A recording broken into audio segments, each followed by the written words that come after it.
conflict and compromise. This is yet another formula Rumi is telling us about.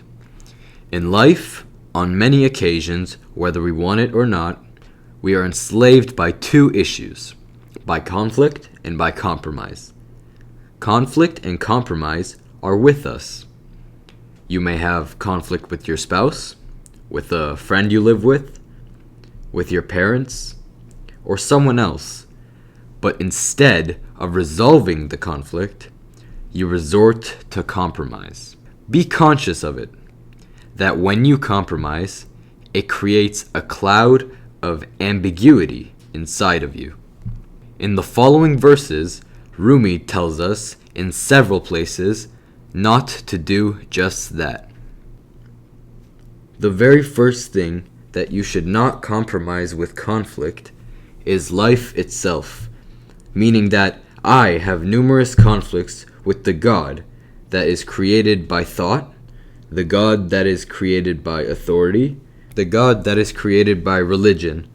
But nevertheless, we compromise with it, our conflict, because we fear hell, because we fear being thrown under a bus, or we don't want to suffer in disasters, or face hunger because we fear his wrath.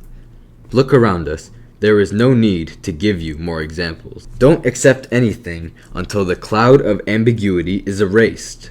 Otherwise, this cloud of ambiguity between you and the universe, or God, or any other name you want to give it, would keep you in darkness until the end of your life. Come clean with your own conscious existence from the beginning. There is no reason for you to accept God from the onset. Go and reach for him. If he exists, then that is a truth you must understand. And if you understand it, then you enter the stage of intoxication.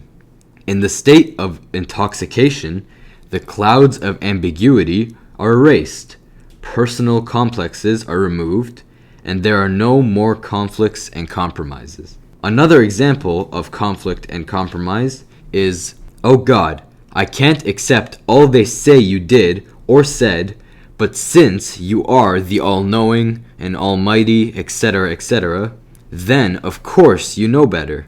In Sufism, on the path of self-awareness, you do not have the right to do such a thing. From the onset, you must understand it from within yourself. Only when clouds of ambiguity have already been removed, then comes the concept of cleansed life. Rumi talked to us about this concept many times. You can't go to war armed with your thoughts alone. He talked a lot about it. Just look around you. Look at all the religions you know about, all the philosophies in life. Have they been able to answer the 4 essential questions of a common man?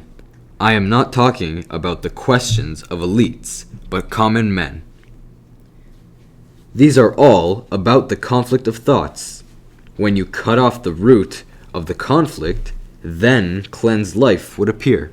In order for this cleansed life to appear, for this freed from complexities of life to appear to you, which is one of the most important topics which we have always talked about, and that is awareness.